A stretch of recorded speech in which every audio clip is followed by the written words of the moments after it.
जो लोग ये वीडियो पहली बार देख रहे हैं, उन्हें मैं ये बताऊँ कि मैं फाइनेंशियल एजुकेशन स्प्रेड करने के लिए एक सीरीज़ बना रहा हूँ।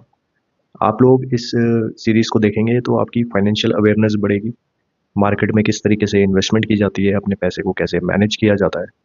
अच्छी फाइनेंशियल लिटरेसी स्प्रेड करने की मेरी ये कोशिश है, तो आप लोग इस सीरीज़ के साथ जुड़ें, आप ही का फ़ायदा है।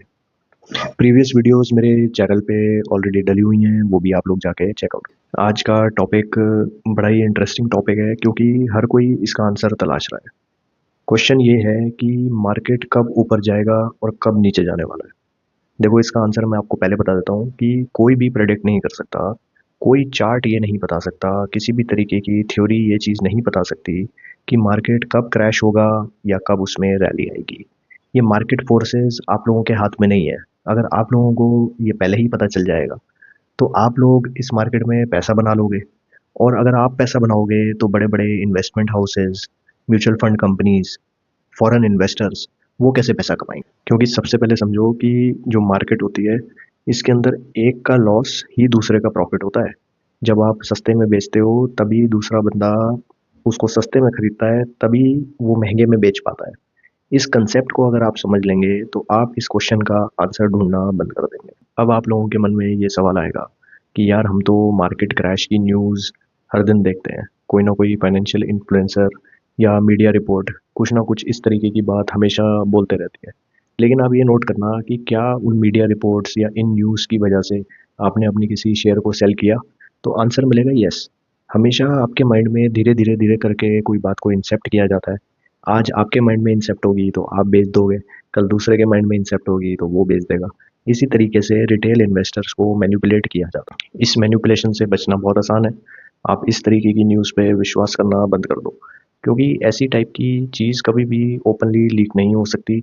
कोई भी नहीं आपको बताएगा कि मार्केट कब क्रैश होने वाला है।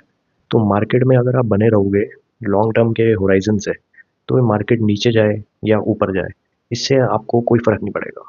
जैसे लोग अपनी एफडी करते हैं, तब आप कभी भी नहीं सोचते कि मार्केट नीचे गया या ऊपर गया, जबकि वहाँ पे 6-7% का रिटर्न आपको मिलता है। यहाँ पे आपको 10% या 12% या 15% का रिटर्न मार्केट निकाल के दे सकती है। फिर भी आप ये क्वेश्चन करते रहते हो मार्केट नीचे जाने वाला है, ऊपर जाने वाला है।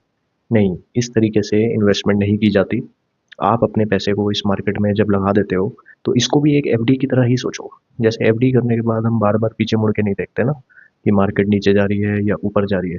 उसी तरीके से आप जब मार्केट में पैसा लगाओ, तो उसको इस माइंडसेट से लगाओ कि ये आपने मार्केट में लगा दिया है, मार्केट ने ऊपर ही जाना है। ये जो फाइनेंशियल इकोनॉमी है ना, इसमें आप एक बहुत छोटे पार्ट प्ले करते हो। आपका पैसा लगाने से या आपके पैसे निकालने से ये मार्केट मूव नहीं होती। पूरी दुनिया फाइनेंशियली कनेक्टेड है।